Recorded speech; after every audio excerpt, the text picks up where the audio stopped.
Hello and welcome to episode 104 of Draft Offsides. I'm with Tiko and Enzo. My name is Keefe. So much to cover. It's kind of even hard to know where to start. Do you guys want to start with some personal things that are going on? Yeah. Like some personal trades that we need to clear the air about? Tiko. I'm Tiko? fine with that.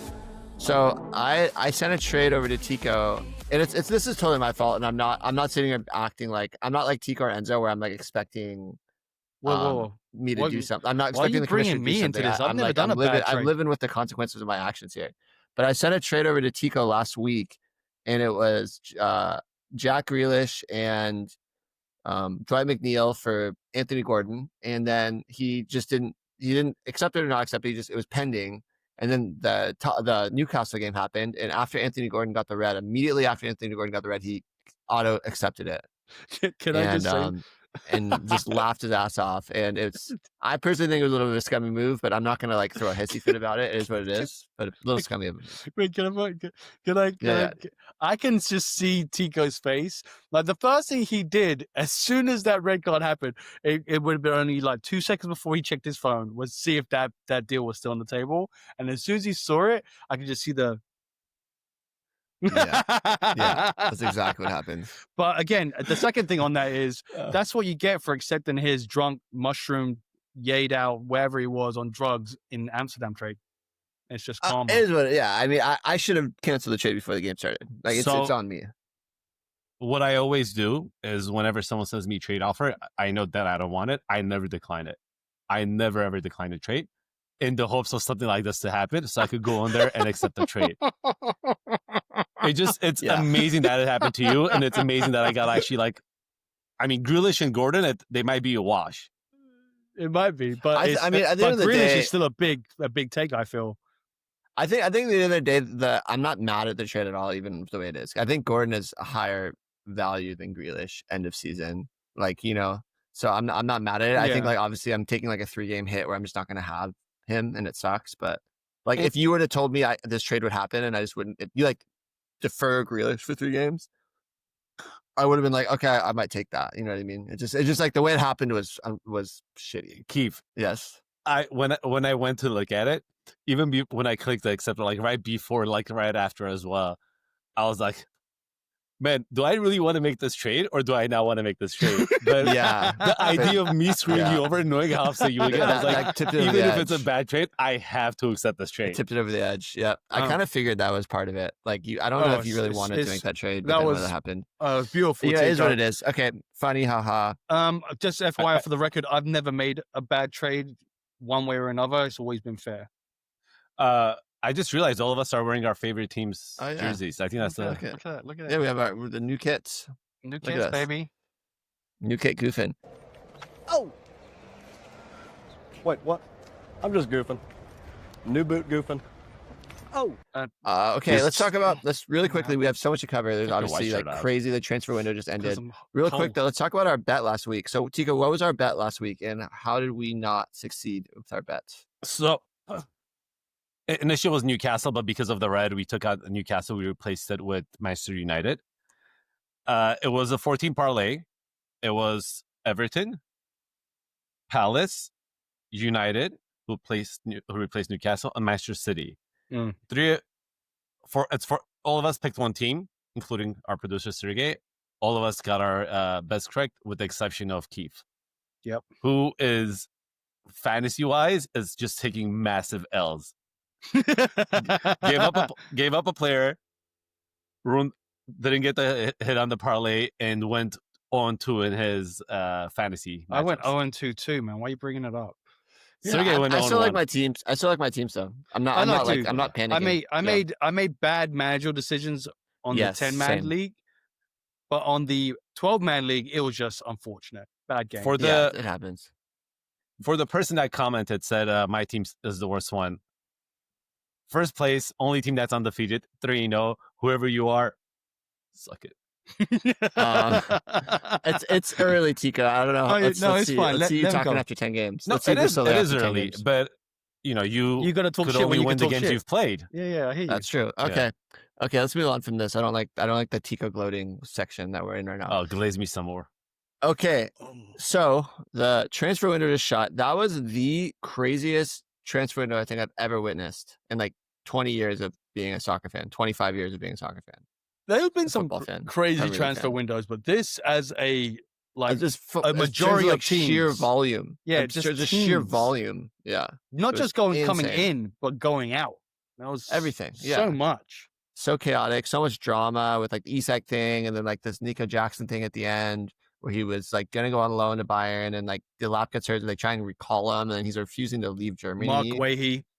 Then then they end up just like settling on just bringing Mark Guehi back, and then they let Jackson go, but they actually got more from. They renegotiated and got more from. Yep. So it was crazy. It's been an absolutely insane few days.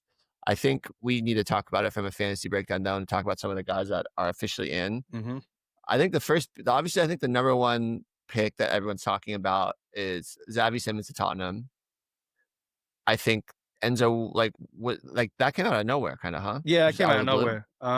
It was like Chelsea was like kind of all over him all summer, and then it seemed like that wasn't going to happen, and then they Tottenham moved quickly, and they kind of needed to move quickly given what had happened to them. I was going to say this transfer window. Like, fool me once, shame on you. Fool me twice, shame on me. We got that happened. So the third time, you better fucking get it right. So we need an attacking a number 10, and Simmons was the guy, and we got him for cheaper than we would have got for Eze. So he's 22. He's already played Champions League. We're in Champions League this year, so we need that experience. So played in the Euros too. Played in the Euros too. Main man in the Euros. So he's a good young player. Like he's mostly proven from what I've seen from when I've ever watched him play, whether it be in PSG, obviously like Leipzig. Was he at Bayern Munich at some point? No, right? No, PSG. No. PSG. And he looks good. So I think he's a big one, and he's going to be started all day, every day, because we don't have a 10, because Maddison's out for the rest of the year. So we should be fine.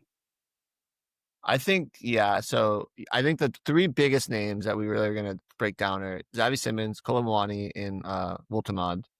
But I think, I don't know, this is how I feel. I don't know how you guys feel, but is he, without a doubt, Xavi Simons is the number one waiver pickup from all the new guys? Well, guys the ones that are available. Disagree?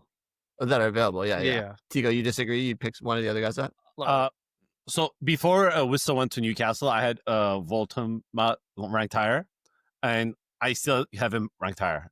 Just having an Isak replacement, knowing what Isak did. Obviously, you're not replacing apples with apples, but the potential is there, especially with the team the Newcastle has, just a bunch of wingers. So I think his potential to score is higher, and also we have more clarity where he's going to play. Whereas Simmons, is he going to play on the wing? Is he going to play 10?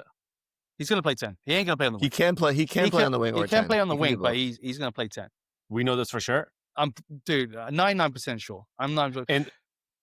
And also with like Kulu coming back sometime this year, Kulu, how that's going to balance. So to me, and also Euros, all that stuff. So to me, there's more question mark with Simmons, and also like to me, I have this thing where like someone's 22 years old and they bounce around a lot with like different teams. Like, what's the reason? Like something's Yeah, but he hasn't underperformed at any of those teams, Tico. The one thing you also have to think about the teams that he was at. He was at PSG during like the Messi era. Mm-hmm. It wasn't like there was all this there was this opportunity for him there, and then he goes to Leipzig and does really well. And then with Woltemade, like he had a great Euros, under 21 Euros. He's another young player. He's coming from Germany. We already know what majority of the German players are like once they come to England. They don't always start off very well. And he hasn't really done it in the league. I'm not confident in Woltemade. Not saying he won't do well, because I agree, Newcastle's got the players to create for him. But can he finish? So in the Bundesliga for Stuttgart, in 28 games, he scored 12 goals. It's not amazing numbers. It's not terrible. It's not terrible numbers. It's not terrible, but it's not like eye-popping numbers. But again, he is 6'6". He's a huge target. What is up with you in size, bro? Size doesn't matter. I mean, it matters. Say that to Messi. He's on steroids. We established this. Norm MacDonald has actually like an amazing comedy bit about like the size thing, but I'll say it after we finish. Okay. Yeah. Pause. But yeah, so to me, it's just the biggest thing is like we know where Nick Woltemade is going to play. Voldemort. So I think Yeah. So I think that's why kind of provides more clarity. That's why I have him ranked higher. And also that team is just a lot of wingers and like people who puts balls in the box and like a lot of crosses.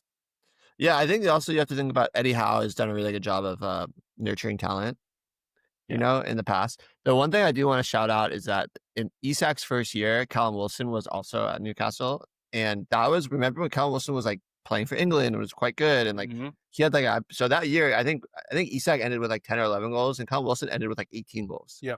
So they were split and they each had like 15 plus starts.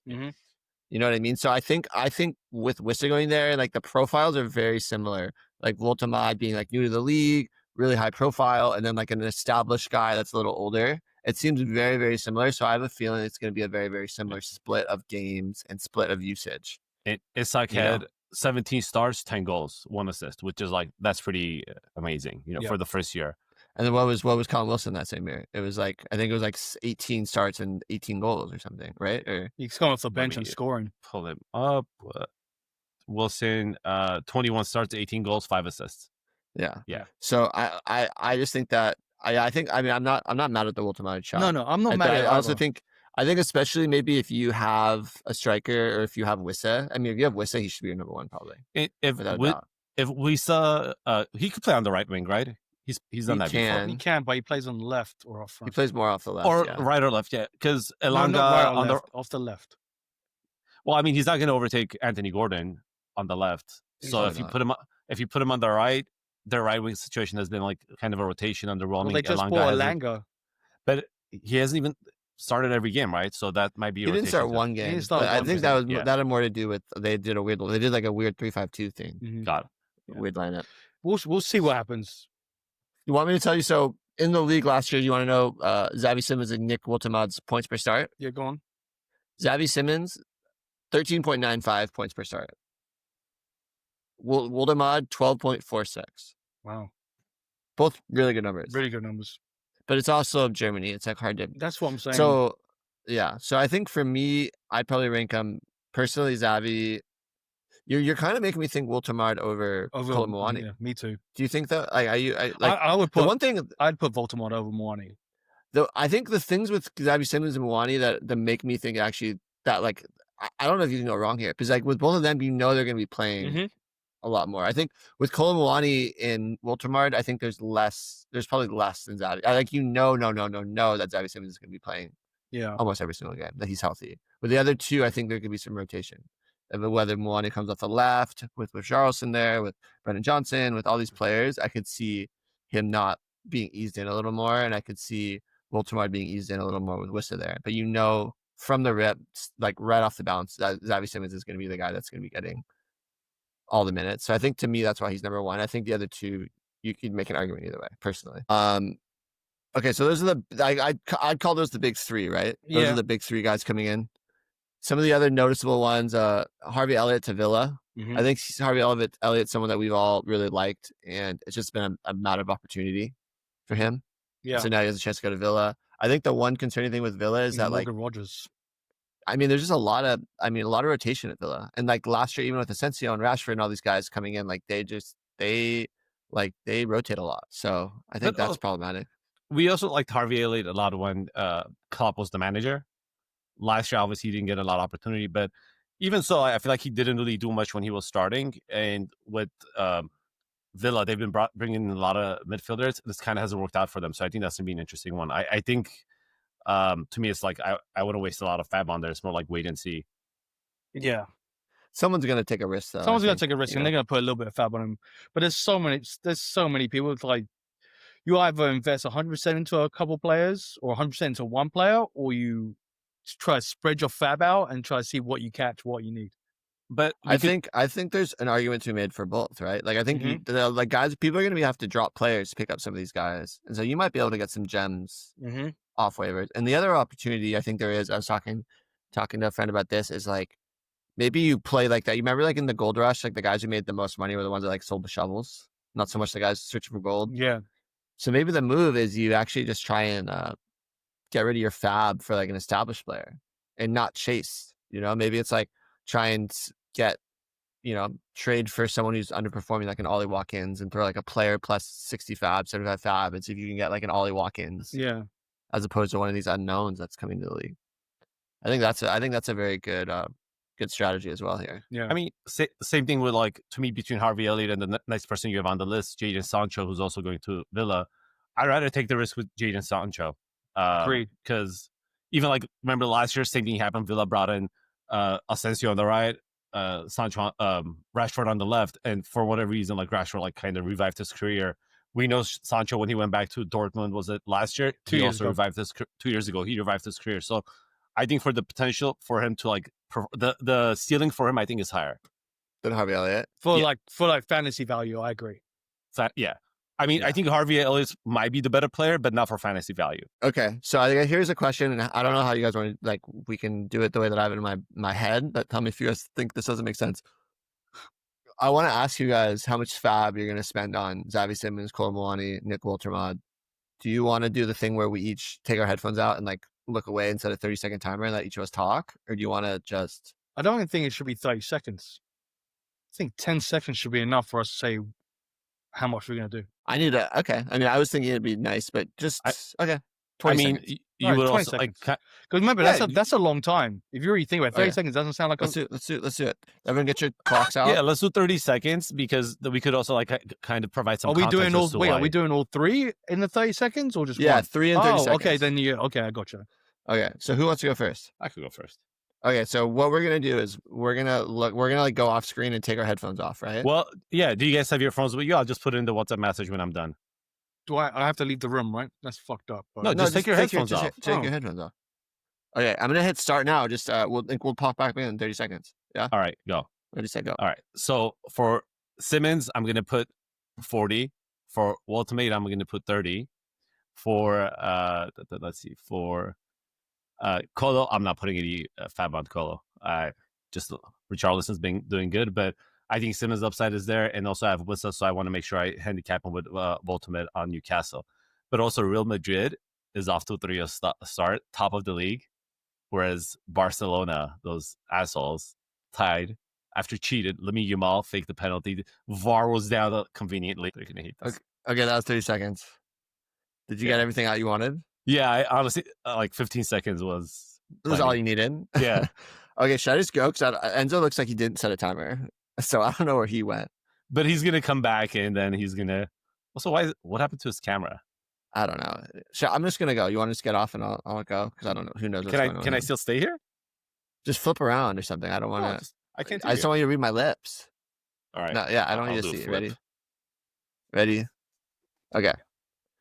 Okay, I think all three of these guys are 100 FAAB players. If you need one, you should go after them. I think they're all worth 100 FAAB, because that's like when you think about like a third round pick, 100 FAAB is right about that.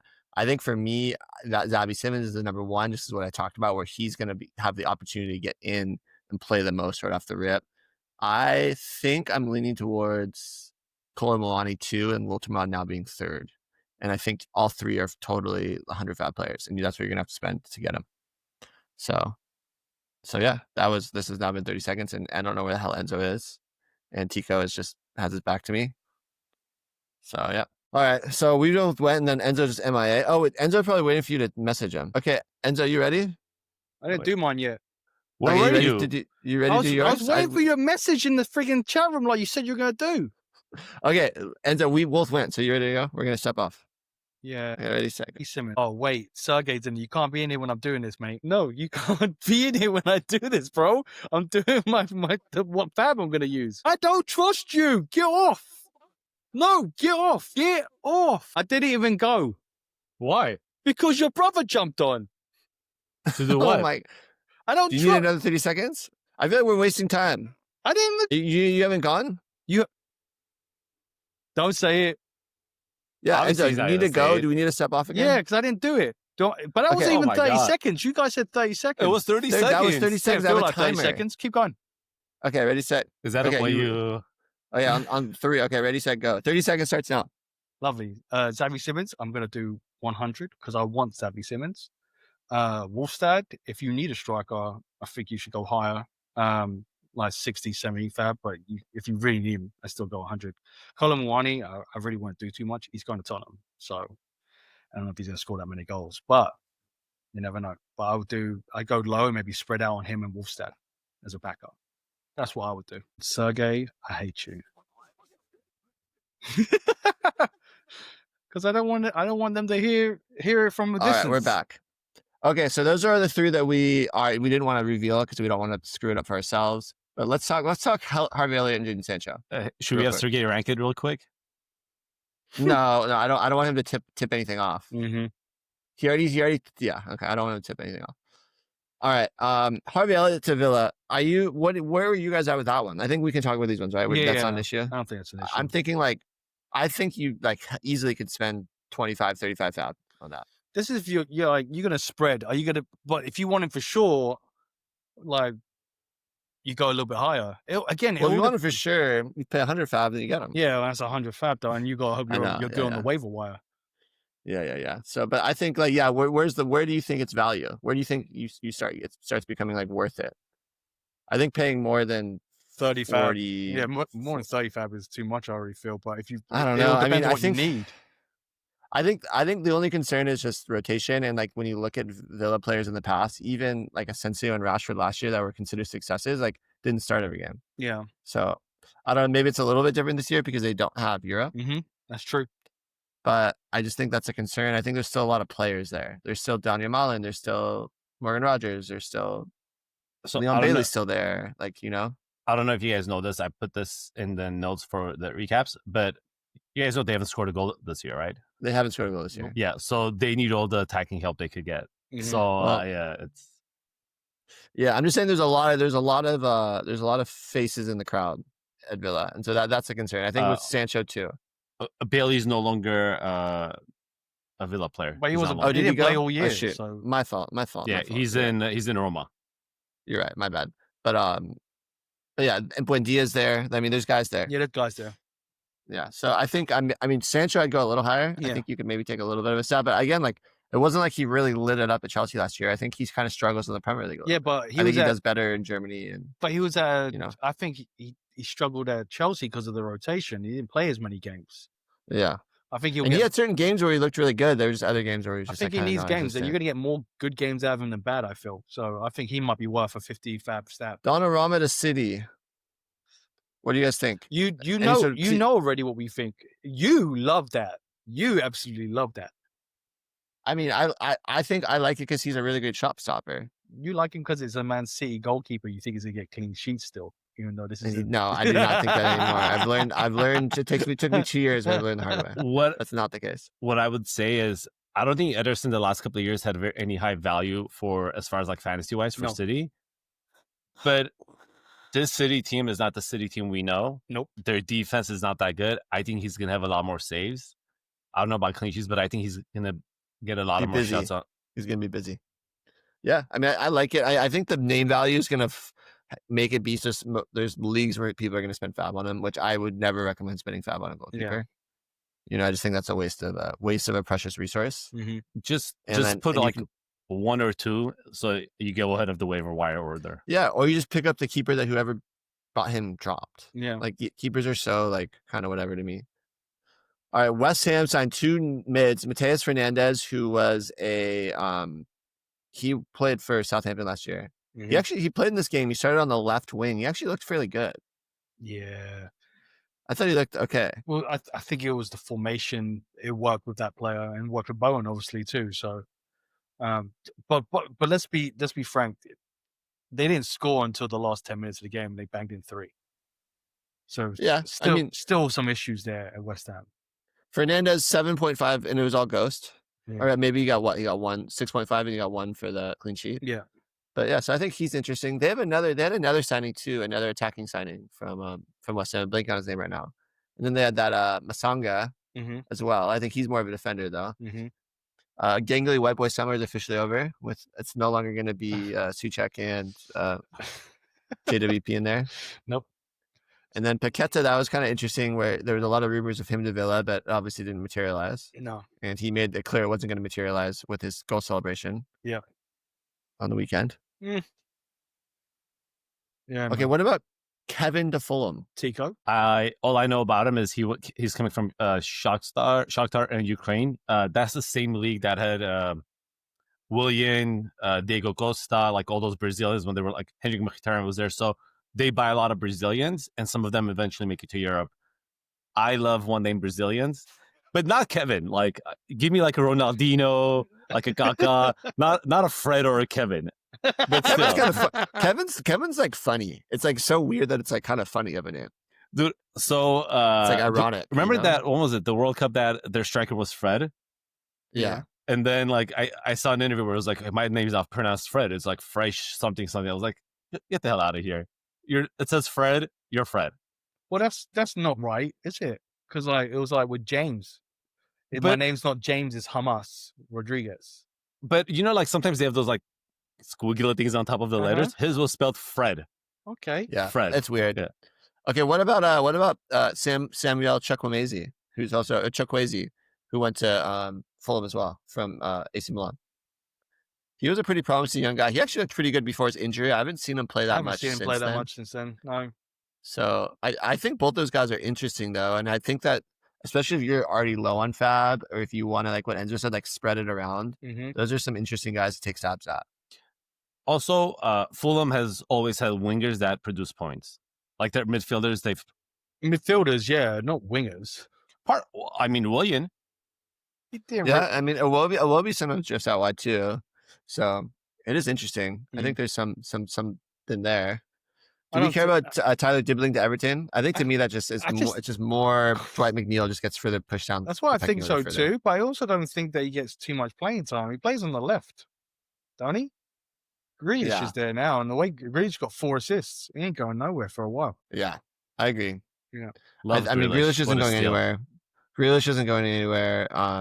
Ndai isn't going anywhere. I think there's maybe one spot available. That's kind of that like there's like 4 guys that are vying for that one other position. Mm-hmm. Like Alcaraz, McNeil. Yeah, it's not this, but Everton look good, honestly. So yeah, but they played easy. Their schedule's been pretty easy to start the season. Even the first game they lost was a game they should have won. But I think what was it like Leeds, Brighton, West Ham or something? I'm sorry, Man City just lost to Brighton, so I'm just saying. Yeah. But Brighton's one of those teams they're very like full of me where they can be hot one day and full of me. look bad the next. Full of me. They lost to Leeds. Yeah, they lost to Leeds. They lost Brighton. to Leeds. They beat Brighton and Wolves. And Wolves, yeah. Okay. That was Do we want to I feel like we have recaps from the last week and we should talk about it a little bit, but I want to just blow through these because really I think everyone really wants to know more about transfers and we have some high sell low that we're going to talk about. Chelsea versus Fulham. João Pedro scored again. Liam Delap injured. So I think the Liam Delap injury, I think you can pretty much like drop him. Yep. I think he's droppable now. Yep. Pedro did that. Pedro did that? I think once Cole Palmer gets healthy, I think Delap was also going to be dropped anyway. Benched. Yeah. The way Pedro did in the sense that he's been playing so amazingly that there's Delap is now João Pedro is actually looking like a good return on that second round value. I was kind of feeling like that was starting to get too high up for him, but he's showing that was people that took a risk on him and very happy. He's got tearing up right now. So let's Sergey sniped me right before. He stopped you? He sniped me. I was going to draft Pedro in the second. Oh, he was right before me. Okay. Esteban got the start again. Maybe not as exciting of a start for him. No. But he's also 18. Great kid. Yep. Keefe, you watched the game. How did it look? Did he play well, or was it just like fantasy-wise he was bad? He passes the eye test. He has moments. I think it's hard to, I think for a kid that young to expect him to be like on every single game is tough. I think there's definitely like little moments where he looked really good. Or when he gets the ball in space and can run on, I think everyone's terrified of him. And he comes back for it too. He's not just sitting up front. He's like coming back all the way back. But one name Brazilian. I think the issue is that especially like if he continues to play game, teams are going to know they can't just give him space to turn like that. And they are already doing that a little bit in the last game. So it's only going to be more. It's like he's going to have to figure out those spaces. But what I like about him too is that he knows when to slow the ball down and when to speed it up, and which I think is a really good skill to know at 18. I think he's a lot better at this age than Vinicius was at this age. Yeah, I think that's fair. Yeah, I think it's really exciting. I think it's just we'll see if the Premier League is a good league to like grow in when you're that skillful and like young and slim. You know what I mean? Let's go. Okay, Enzo Fernandez can't be stopped. Had a goal and an assist. Took the penalty. I was shocked that he took the penalty off João Pedro. I thought that was definitely going to be João Pedro's, but Enzo Fernandez pulled the captain card on him and finished it. Looked good. He had 9.75 ghost points, so there was concerns about ghosting, which are fair. I will say, though, I did not love the way he played. I didn't think he looked great. Even though he got an assist off a corner, he got a penalty, and he had 9.75 ghosts. At the end of the day, I was like not loving that. And like as someone who owns him in one league, I might be looking as like a trade target. I like Someone I'm him. going to say hi. I like that You he do? produces. He just produces points whenever he needs to. I like that he produces points. Yeah. But I'm saying that the points were kind of circumstantial, is what I'm saying. Mm. But if he's taking corners, I mean, that is offered value, you know? I wouldn't Cole Palmer take corners when he comes back? Maybe not from that side. Cole Palmer probably take corners from the other side. Yeah. Because Enzo Fernandez is right-footed. But yeah. I just, it's something to concern on. I think some people are going to feel reassured, and I'm just saying that I still am a little concerned from Enzo. And we'll see what he looks like after he flies to South America this week, and then comes back. You know what I mean? Like my Chelsea chat, they were saying that he looked like he was playing with Timberlands on. Oh my god! Just That's hopefully, funny. he comes back from South America with his mouth shut this time. So Yeah. Okay, Trevor Chalobah, 25.75 points, number 1 ranked player. He had a goal. Yeah, I mean, he's looked really great. It's amazing. He's had an amazing kind of like arc of his career, and I think with Colwell injury, he's locked in to start every game. every game. Yeah. So great. I don't know what else you can say there. I mean, he's probably going to be on a lot of waivers still. He's a good one. Muniz gets to start over Raul Jimenez. That situation is becoming a headache if you own them. If I own both of them, I'm probably holding on to them as comfortable as that makes me feel, because you just don't know who's going to get the start next. Because Muniz didn't look particularly good when he was on. You know, I think he did a few nice things, but like at the end of the day, it was just a little quiet. You think Raul Jimenez starts the next game? I mean, at this point, they've alternated each game, so yeah. Yeah, they alternate. No, they didn't alternate. Raul got the first 2 starts, but Muniz got the last one. But yeah, but either way, I think they played the hot hand, and whoever's cold, they bench him. They don't give him a chance to come back for them. Yeah. Anthony Robinson played off the bench. I think this is the second game in a row he subbed in and played off the bench. I think that's just a matter of him just getting his minutes, fitness. It's all about if he can produce what he did last season in less games and less time. Yeah. Man United versus Burnley. Man, what a game. What a painful game. Can I just say, the way Dalot and Bruno Fernandes were acting at the end of that game when they got like that goal kick or wherever the fuck it was, and how they acted was so ridiculous. It's Burnley, lads. It's Burnley. Who did they just lose to? Grimsby Town. Grimsby Town. Compare them to Burnley. It's such a huge like. The ref. So Bruno got another PK to win it, and because the ref didn't bump him, he was able to stay inside his own head and secure it.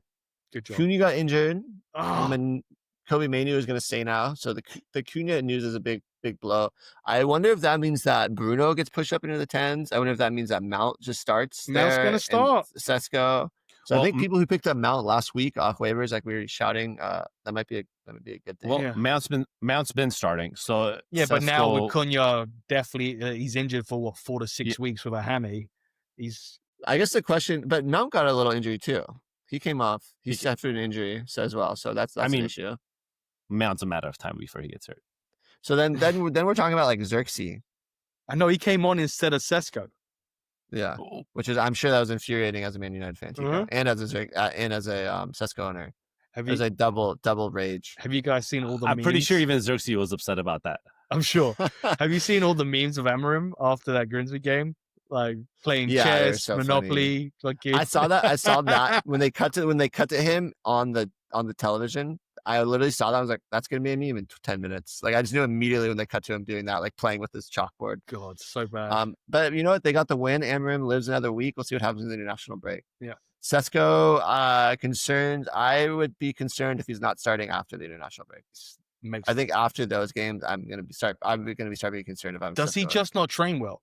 Is that what it is? He's not doing. No, I think he's just getting brought up to speed. But like you're being brought up to speed in a war zone. Like you're getting brought up to speed in the middle of a blender. You know what I mean? Yeah, maybe. Like, let me catch you up while the whole house is falling down. It still doesn't make no sense to me. Yes, because his game plan is so complex, his style is so complex, it takes them time. Yeah. Hey, Sesko, get the ball. Pass it back to the defender so they could pass it side to side some more. Okay, next game. Sunderland, Brentford. Igor scored a goal, had a Mhm. nice little header that bounced off the top of the post. Wissa is officially no longer a Sunderland or a Brentford player. Robin Rolfs, Sunderland goalkeeper, might be a viable option. Mhm.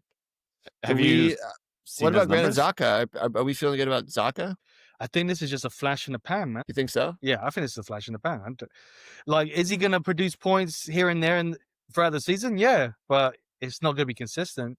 I don't think he's going to be like a Alfie Doughty that's going to get you points week in, week out. Yeah, One of fair those. enough. Fair enough. The Robin guy, the goalkeeper, 15 points, 17.75 points, and negative 0.75 points. He gets a lot of saves. And a lot of, like, But the negative is what you're going to run yourself into occasionally with these promoted teams. The funny thing, the negative was against Burnley. Oh, yeah, but they lose? They lose 2-0. 2-0. Yeah. Yeah. Well, they won the Okay. other 2 games, so. Next game, Tottenham versus Bournemouth. Tottenham only had one shot on goal. Ends thoughts? it wasn't just we just had one shot on goal. That first shot on goal didn't come until like the 65th minute. Like, honestly, we looked terrible. Tottenham looked bad. Bournemouth looked good. That's first and foremost. It wasn't like they scored. What are you doing, Sergey? It's not like they scored a goal early and then sat back the whole game. They constantly just kept attacking. We had a spurt in the first 7 minutes, and then in the first 3 minutes, and then after that, it was all Bournemouth. Yep. A little bit of a lucky goal from Evan Nielsen, but he's looked solid. I think in the last 2 games after being a little nervy the first game, scoring like almost 0. But so that's good. I think you're Anti Semenyo first game without a goal contribution, but you're still not mad. He got 8.5 ghosts. Yeah, you're gonna have good. games like that. I thought Truffert looked really good. I think he had 16.5 points. We've been talking about him. Cliver came on off the bench. Yeah. Senesi's like one of the top ranked players in the league right now. I think he's kind of rolling. I think Semenyo was the player I was most strong on before the draft. Yeah. What do we think about any Tottenham things? I think that team is going to have a facelift after Kolomwani and Xavi Simons. So I think Xavi Simons is a creative player that's going to give him a lot of freedom. Kudus this is probably the first game I've seen him play for Tottenham where I wasn't not impressed, but it just wasn't as good as his first couple games. But if you give him some space, some run plays, I like Jed Spence on the right more than I like Porro, funny enough. But I didn't like Destiny Udogie on the left at all. Is it alarming for Porro owners that he got pulled? I think it was a game to pull off Udogie. I think Porro was getting torn up by friggin' Semenyo on that left-hand side all day. He put Jed Spence there and shot up Semenyo. No one dribbled past Jed. Nobody. Bournemouth has a new striker, this guy Aldi. We'll see if he gets some time. That'll be interesting. Well, Evan Nielsen just scored a goal, so he's giving himself some time. Oh, yeah. I think it'd more be like he comes off one of the other sides or something. Yeah. But yeah. Okay, Wolves versus Everton. A lot here. Is Grealish back-to-back games with 2 assists and doing it with Ghost as well. He has like a Dewsbury Hall at a monster game. Dewsbury Hall looked like Leicester City Dewsbury Hall, not like Chelsea Dewsbury Hall. Well, because he played football. Yep. It's the difference. He got to play. Dwight McNeil is nice knowing you. I think he's officially he's droppable. I really think he's droppable. I really do. I dropped him. I picked up Dewsbury Hall. He's played every minute of every game. Slap in the face. No, in the different leagues. Different leagues. Okay. Larson was quote unquote injured. They said it was an injury. Wang Hee-chan got the start and got a goal. I don't think Larson was actually injured though. No. Sorry, I'm not going to put your dick joke in the. He fucking just said it though. Everyone knows there's a dick joke. You're not going to say it. Yeah. Okay, Wang Hee-chan got a start and penetrated the goal. There you go. Okay, it's corny. Okay, Larson, I don't think it was a real injury. I think he was holding out because he thought he might get him. Go Newcastle. Newcastle, yes. Yeah. So I think anyone who dropped Larson should be very upset. Yeah, you should pick him up. I'm not upset. Yeah. All right. Well, that was a shot at me. Yeah, because he drops. Okay, whatever. Leeds versus Newcastle. Snooze fest. Move on. I think formationally that did not work for Newcastle at all. I thought Leeds actually looked pretty good against them, and they played like a 3-5-2 with what was it? Who was up top with it? It was odd. It was that Osula guy and Murphy playing in 2. It didn't work. So I think I expect them to go back to a back 4. Yeah, it was after the break. Newcastle was in disarray. Isak fucked them, bro. Like, Yeah. messed them up. But you know what? They got 2 strikers. They overpaid for both of them, but they have them in the door, and they're just gonna have to deal with it. Yeah. You know. How much did they And get I for think that's gonna give their attack a focal point. I think it's gonna make all the attacking players look better. Yeah. I think so. I think that's good. Brighton versus City. Haaland scores, and then Brighton kind of takes over. James Milner becomes the oldest player to score a PK. Not really fantasy relevant, but pretty cool. Yeah. Rodri started this game and they lost, which almost never happens. Never happens. So is this the question? Is this the worst Pep team we've ever seen? No, I thought last year was worse. I think they'll be fine. They're just gonna figure it out. They're just young, and he's got so many class players. Oh, Tiko's anything to jump on Pep's. Go on. Last year's team was not worse. Last year's team had a lot of injuries. They lost Rodri. They lost KDB. It was not worse. This team's fully healthy. This team's just not as good. The way, not on that, I don't know if you guys watched the game. When the substitute, Brighton made 4 subs at the same time. Afterwards, they dominate. Like, Pep had no answers. And I feel like the players, everyone is very young. And I know you're saying the players are young. Yeah, that's part of being a good team or a bad team. There is no balance. Who's the veteran that they're going to turn to if something comes off, like in the attacking side of it? Haaland's their striker. He's just in the box the whole time. Don't they have Bernardo Silva? They do, but they also Gundogan just left. Gundogan left in this transfer window. Mm-hmm. Yeah, so I think that's a valid point, Tiko. It's too small of a sample size for me to be like too dramatic with this right now. This is the worst team.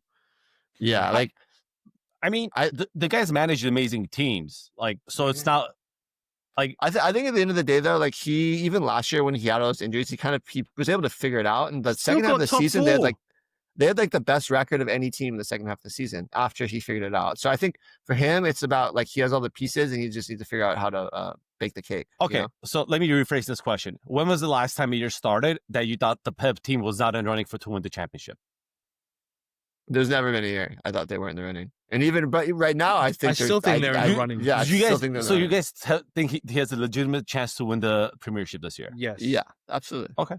Pep Guardiola. Put some respect on his name. Yeah. I will not. Okay, so Haaland got the goal. He had 17 points. Omar Marmoush, 15 points. James Trafford was their 3rd highest scoring player with 11.25. He's going to be the highest player ever again. I know. Mateus Nunes was fine with 7. This was his first start. Rico Lewis did not get the start. Reinders 6.75 after that big fat 0. Is that a little bit of a relief? It wasn't obviously the game. Yeah. You're not hope. Yeah, it's better. It's a little bit of relief. It's better than nothing. Better than nothing. I don't think he's going to be a good fantasy player. I've said this before. I know you said it before. I hear you. I think he's going to be like a 7-8 point ghoster, and then with the occasional upside thing. I don't think he's going to be like a which is we'll see how often that happens. But yeah, I think this is kind of where he was going in drafts in that like 6th, 7th round. Mm-hmm. Yeah. I mean, the only reason I got Reinders in my league is because I got Savio. So I was like, oh, like I feel like either they're going to play with wide players or they're going to play with a bunch of like center mids. And so it's like either way, I'll have one of them. But Savio, who is obviously staying, so we would expect him to be in the rotation after the international break. Yeah, let's hope so. I mean, I hope that he didn't like burn any bridges with Pep or anything, because that'd be the thing. But like, I was really grateful that he didn't have like a last minute transfer day deal to like Marseille or something. Yeah. You know? So at least he's there. Yep. So, yeah, I mean, I think they value him. Like they wanted a lot of money for him, and the replacement the only reason they didn't sell him is because the replacement they wanted was like Rodrigo. You know what I mean? Like, so 100 million. Yeah. Let's zoom through these boys. Okay.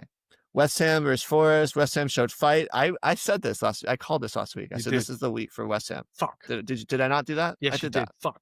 I should have made that my gamble pick. I can't believe I went the safe, like boring City one. I'm not surprised that you did, but yeah. Yeah, that's actually pretty classic me. Bowen comes to life, played off the left like we've been talking about, and we were just rewarded. I thought everyone looked good. I mean, I talked about Fernandez on the other side looked good. I think Paqueta scored a goal. I mean, is what is with him. Mm-hmm. You know, is there anything else really there? Do we want to talk about Forrest? Just looked kind of limp. Yeah. Yeah. Mm-hmm. But nothing to be worried about, to be honest. Yeah, I mean, I think it's just one of those things. Yeah. I think in the Premier League, any team can beat any team, and when a team has their back up against the wall after a few bad performances, they're gonna get hit. But I think as a Bowen owner, you're very excited. very relieved. Okay, next game, Liverpool Arsenal. This is the snooze fest of the century until the goal, and then that made that one moment made sitting through that for 90 minutes worth it. Well, yeah, but again, Arsenal. I'm worried about Arsenal for one thing and one thing only: the injuries that they're starting to occur. Yeah, Saliba got injured in the first 10 minutes, came off. Not a great start. No. Gyökeres, what we need to see him do it against a good team. Yep. We need to see him do it against too many hair flicks this game. Too many. We're back on the hair flick train. Yep. No shot on goal. That's obviously alarming, but I think that Arsenal was. They didn't. I said it was very negative. Like his formation was really negative. Not having Eze in there, like having that midfield was just such a negative midfield to me. No service. Madueke gets the start and doesn't do much. What 3.5 points? Like, that's a little bit of an underwhelming thing. And then would that make sense with Gyökeres not getting a shot on goal because he wasn't getting any service from the outside from Martinelli or Madueke? He was getting no service. Yeah, I mean, Martinelli didn't do anything either. Nope. So they're both kind of useless. Calafiori, 6 points. Finally a human performance from him. That's what's expected. What's going to happen most of the season. And then, do you want to do this Mo Salah bit? Whoever did this? Mo Salah, more like no Salah, 0 points, 16.75 ghost points year to date. Ouch. Did he do that once last year? Nope. 0 points? No. He was under great management. Oh man, that's alarming. But didn't we say this? He said with all these attacking options, we think he's going to have games where he's not going to have to do too much. 0 though. Zero is a big thing. Concerning. But Zero is concerning with all these new pieces that like he's not as involved. You know what I mean? Like that's the scary thing. Even the first game, he wasn't producing. He just had a garbage time goal. That kind of. I mean, it's true. I mean, I think I'm kind of sounding the alarm a little bit with Mo Salah. I think like he'll be like he's not going to be like a zero player like that. This is probably going to be an anomaly, but I think the days of that whole team revolving around him are they're starting to transition him out a little bit. But the days of him guaranteeing to put up at least 10 fantasy points are done. Yes, I think so. Okay, what about Florian Wirtz's injury? Are we concerned about that? Yeah, he came off he came off late. He came off late, but I don't think it didn't look too serious. I'm still worried that he hasn't gotten used to the speed of the game. Like you can see that he's got class.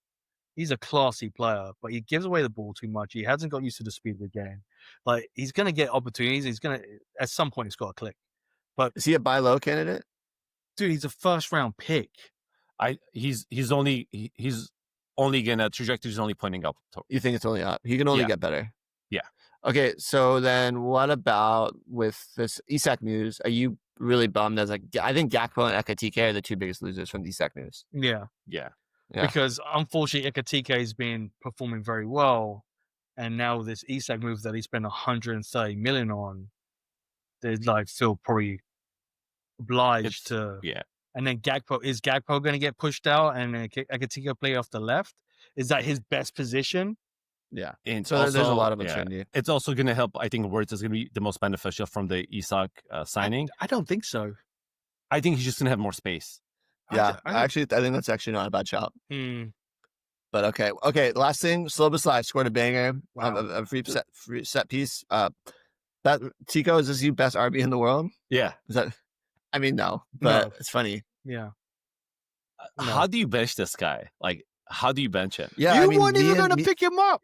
Me and Enzo were kind of saying that we didn't think he was going to be the odd man out, but it's looking harder and harder to. He was so involved in that goal for the game winner last week too. He's going to be the odd man out. He's only playing right now because of injuries. But with the defensive work rate he's putting, the energy he has, and what he brings to the team, I would bench Gravenberch. I would not bench Gravenberch. But Gravenberch does very different things to him. You know what I mean? He's like that holding midfielder that Szoboszlai is in. Szoboszlai is like that 8 where he just has the energy to go up and down the field. But yeah, maybe McAllister. I don't know. I mean, we'll see. No. I mean, it's also like Arne Slot might just change his formation and accommodate all three. Home alone is not getting off the pitch. He's starting. If he wasn't, maybe Frimpong gets benched. Oh fuck! Oh, that'd be kind of crazy. That'd be kind of nuts. Okay, is this the last game? Jeez. Thank God. Aston Villa versus Crystal Palace. No Eze, no problem. Mateta gets it done. Got that. It was a PK. And he did the Palace defenders. He did the Eze celebration afterwards. Yeah, that was cool. Yeah. I mean, I think they're just like paying. No, that was tribute. It wasn't like a piss take. It was a tribute to him. What are you confused by? Do you want to read it? I don't want to read it. Palace defenders are cocksmen. What does that mean? There's actually another way of saying studs. they perform. All 5 I see. defenders Yeah. had double-digit games for the second time. Yeah. And That's goal, true. yeah. Yeah, solid game from them across the board. I mean, Chris Richards, LaCroix were both peak guys that we really liked in the offseason. And then obviously Muniz is Muniz. I think he had, almost 9 ghost points and then the clean sheet, Yeah. which you'd love to see. Mm-hmm. Aston Villa, we talked about it, hasn't scored a goal in any of their 3 games. It's alarming. And Ollie Watkins had a few good opportunities. He probably should have put one away. I think that it's a matter of time. And I think these new signings are only going to bolster You hope lineups. you hope it freshens them up because this Aston Villa team They need is a something. Fire the shell. manager. They're tired. I don't know if in 3 games they've only had 4 players that scored in double digits, and all 4 have been defenders or goalkeeper. Wow. That's crazy. Yeah. And Wow. I think the other thing, it's just Villa is just not a great scoring team unless your name is Ollie Watkins. It just between the rotation and this stuff, it's just tough. It's like so boom or bust. Yeah. You look at Morgan Rogers last year, and it was like these games where he would be amazing, or these games where he would score 0. Mm. So it's a little alarming. Okay, those are the games we've talked about. Xavi Sivens, Wilmot. The other name I want to shout out was West Ham. For West Ham, Somerville is back healthy. He was a player that was kind of like we were poking around at the end of drafts last season, but then because he didn't start the first few games, he's on a lot of waivers, 13% owned. I think when everyone's clamoring for those fresh new faces, if you're someone that doesn't have a lot of FAAB or you're low on priority, I think Somerville might be a really interesting one for West Ham. Just a shout. All right, last 2 sections: overreactions, underreactions. First one, we kind of talked about it, but Mo Salah will be a bust. I don't think he's gonna be a bust. I think he could bust for his ADP. I think he could end up being a top, he could end up being the 20th ranked player as opposed to the top 5. So that'd be a bust, right? Especially with African Cup. So I don't think he'll probably be finishing the top 15 in total points. I think that's a possibility, and I don't know if I would have believed that was the case. I still think he's gonna get before top the 15. season. Really? Yeah. He'll still Do you get think his. they'll? I just think that they need to get him the ball more. And they will. He's just not getting the ball out on that side as much. And it seemed like when he did, because he wasn't getting the ball as much, it felt like he was forcing it when he did. This is going to be a Liverpool team that's going to be dominating majority of the games they play. He's going to be part of it. They're banging in goals. You don't think he's going to be part of it? This is a bad game where he got 0 points. But there's going to be games where he could bang in 2, 3, maybe even 4 goals knowing him, the way he plays. Because once he lights on fire, he's off. So let's look at the difference from this year and last year. If last year Liverpool won a game, let's say 4-0, there's no way that Salah was not involved somehow, whether it was an assist or a goal. This year, I could picture them winning a game 4-0 and Salah not have any goal contributions. Yeah. Okay, here's the thing. Liverpool plays Burnley, Everton, and Palace the next 3 games. So I think if in those 3 games we're not seeing pretty good returns, I think then you'd be concerned. You'd be getting very concerned. That's only But one I don't easy see. game. I don't see it. I don't see. You don't think? I don't see Salah not getting 3 to 4 goal contributions in those 3 games. That'd be an interesting bet. What do you think the line would be? 3.5 goal contributions, goals or assists in those 3 games? No, it has to be higher. You think it has to be higher than a goal contribution a game? Yeah. What? Really? One of them is Burnley. So? He averaged more than one goal contribution a game last year. You just said last year's a completely different thing, you idiot. Yeah, but look at the competition. You are something else, man. I would draw the line at 3.5. I would You think put 4.5. Okay, so we're no bet then. I don't think we're not. Well, we're also on the same page, Keefe. Yeah, the bet would be with Enzo. Sure. And so you want to take either of those? I'll take the 3.5. Coward. All right, deal. Take $10. $10. We're in. Okay, next one. Man United will go on a run. Oh wait, sorry. Next one. City don't fight for top 4. They're gonna They'll be fine. Get out of it, They'll figure it out. Pep is a master. You're gonna stop doing this biased stuff, Tiko. Where Just do you see FYI, bias against Pep? Just FYI, people, Tiko did the notes this week. I'm sure you can tell.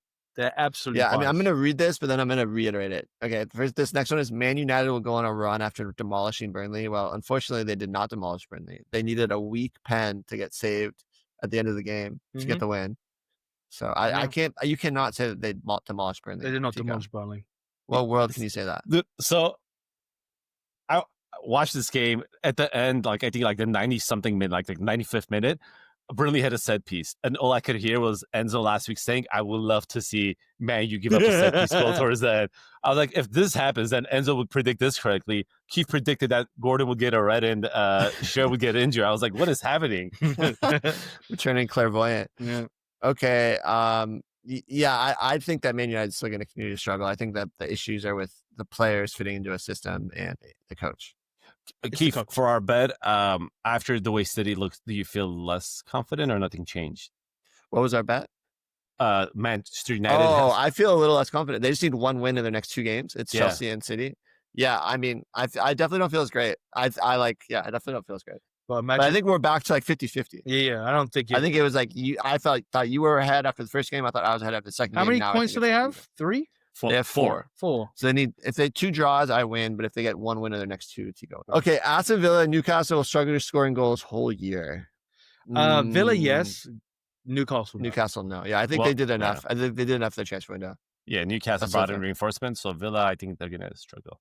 I think Villa didn't bring in the right types. Nope. I don't know. I just think don't they know brought in like a Jadon Band-Aids. Sancho and I don't know if it's enough. I don't Worked Harvey for them Elliott, last Jadon year, Sancho. Yeah, it worked for them last year, but the last year the players bought have more experience and were better players. We're bad players.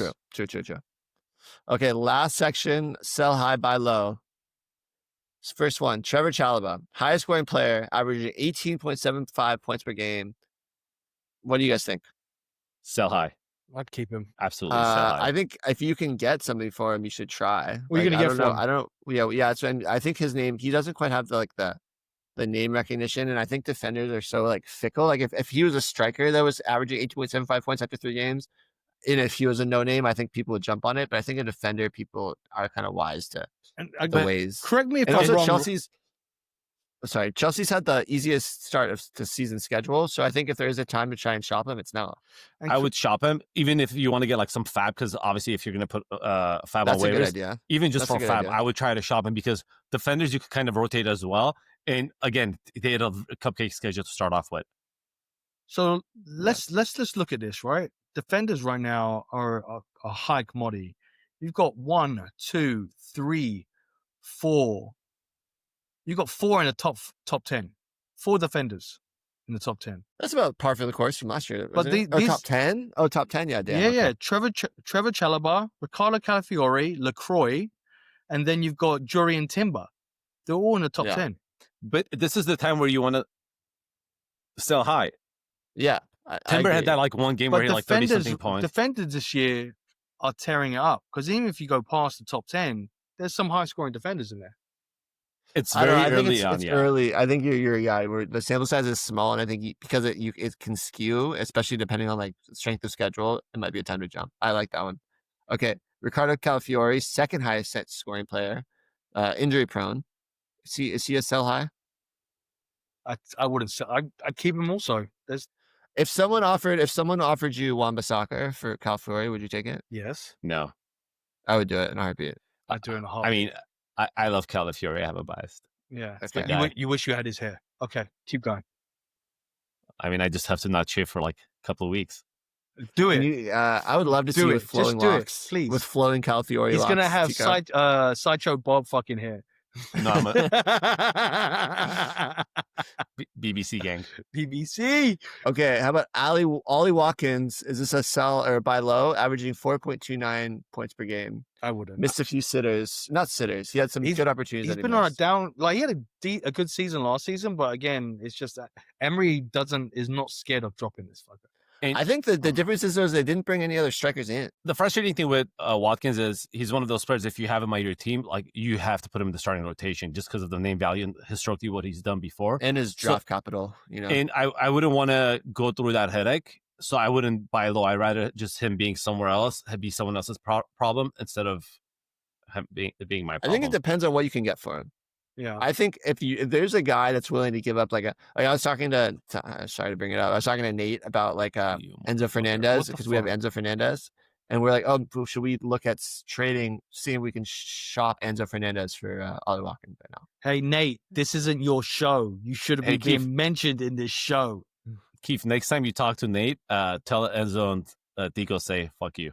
Yeah, right there. Okay, I'll stop bringing that up. But that's the type of deal where I'd potentially be interested in. Where Enzo Fernandez to me, it seems like he's overperforming. I don't think so. Ollie Watkins is underperforming. That's maybe for you. All right. Okay, so Jack Grealish. This was that trade that obviously Tiko and I had our little trade earlier in the week. I'm betting that the question is, can he sustain or will he start drinking soon? I'm betting that he's gonna just play against tougher teams. I think but he's always excelled against tougher teams when he was at Villa. So look, I think Tiko sent it or someone sent it, and he's that good player. And you said it before, Keefe, too. He's a big fish in a little pond.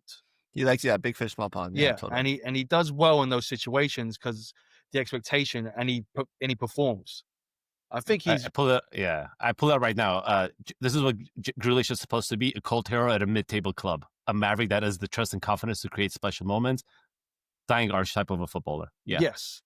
So okay, I agree, and a part of me like kind of died inside when that trade went through. Not so much because it was a bad deal, because I think Gordon has more value over a season, but it's just because it's such a good story, and like to be able to root for Grealish at Everton is such a fun thing, and like to me to be like, oh, like I'm gonna try and get slightly more value with Anthony Gordon. I feel kind of like that was like as a fan, I still don't think it's a bad. Man. Yeah, but I still don't think it's a bad trade. You're right. It's just funny the way he did it.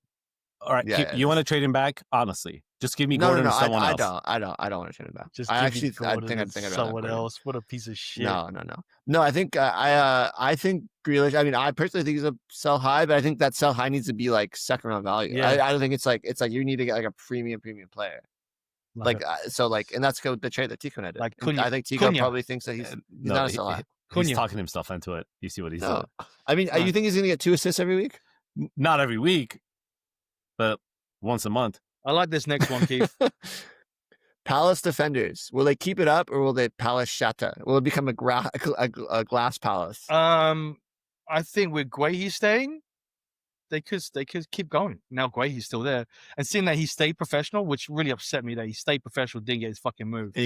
And that's the worst thing that could happen to like the narrative, right? Because like now all you're seeing is these players that put up a fit got rewarded, and the players who were being professional potentially got punished. Yeah. To talk about sports over here, that's how NBA's been for the past few years. If people want to trade, they just create a shitstorm and they force themselves out. They make an awkward situation. Yeah. And if that goes into the like over the pond to the European like soccer leagues, that would suck. Yeah, it's already kind of been doing that. It's happened before, but it sucks. Yeah. I agree. I think that Palace will be great. I mean, think about the second half of last season, how good all the Palace defenders were, and that the fact they've carried it into this season, I think riches, man, like ride it. Riches. 2 years ago, they had like runs where they would go on like this amazing run. So Palace defenders and their defense overall has been like goalkeeper too have been pretty high performing. All right, let's rush through these last two, mate. Lucas Paqueta, sell high or buy low. I mean, he's obviously sell high. Last 2 games, 18.25 and 24.75. I can't believe we said he sucked. I think he sucks. I think he sucks. It sucks. Yeah, I still think he sucks. I don't. Obviously, he doesn't suck. But I think the thing is, like, he obviously scored a worldie against Chelsea, which is great. Then his game against Nottingham Forest, it was a PK. Yeah. He had 2 key passes, 2 shots on target, and like a couple like defense. He had like clearances, a couple dribbles. I don't know. I mean, he still had a decent amount of ghost points. Yeah. I just don't know. I don't trust him. I've seen him not do it more than I've seen him do it. He's one bet away from getting suspended. Where do you think where do you think his value lies? And like, if someone offered you, like, if you had Lucas Paqueta and someone offered you Savio for him, would you take that? Yes. No. You keep Paqueta? Oh no, I'm sorry. Yeah. If I'm receiving Savio, yes. Savio. Okay, so then what about like a Iwobi? No, I think you keep Iwobi there too. I think maybe it's like a Sade. Okay, no, I would. I'd keep Paqueta. Dude, honestly, like Paqueta's biggest asset is he starts every game. That's and he's on pens. Yeah, but how many pens are going to get? I mean, I don't know. But how about if his name was Lucas Paquetino? Okay, I don't know. Dominic Szoboszlai playing RB last 2 games, will be in rotation once everyone's healthy and Isak comes. I think sell high. I think it's sell high. Sell high. You still did sell high. Yeah. Unless he plays right back for the rest of the year. That'd be crazy. It's a crazy shout. That's a crazy shout. Crazy shout. No, honestly, let's say even if that were to happen, still sell high because he's classified as a midfielder, so you're missing out on clean sheet points. That's true. Yeah. I mean, he's. I mean, what was his score? Not the last game, but the game before wasn't good. No, he it was like two 2, yeah. 2 points. Yeah. I mean, he had that really good little step over, but you don't get points for that. Yeah. I mean, So. that was sexy. He had 6 clearances. In the last 2 games combined, he has 10 clearances as a defender. Yeah. Me. I just think there's not enough value there. I think that, and with the risk of rotation, right, Tiko, like just sell if you can. If you can get someone that's excited about that goal and thinks that that's going to happen again, like, yeah. That's like a once a season type banger. Yeah. Won't see that again. All right. Is that it, guys? That's it. Let's go. We're going to do an episode during the international break where we'll kind of talk about like a few other things, huh? Maybe some match recaps or some match previews and just some of the fallout from all the transfer stuff. I think it's still so hard to digest all of it. Good luck in your waivers, gentlemen. Yeah. You guys? May the gods favor you in waivers. Yeah. Did you guys see how Barcelona was given a penalty because there was VAR was down? Oh yeah. This has been episode 104 of Dropped Offsides. My name is Keefe. I'm with Tiko and Enzo. We'll see you next week. Follow us at Dropped Offsides everywhere. And okay, Tiko, you can start talking Second now. time they got benefits. Fade out. Gotta go. Makes no Peace sense. out, boys. This is terrible. Will there Bye, be guys. justice in La Liga ever, or will Barcelona always get their way? Ridiculous. Later.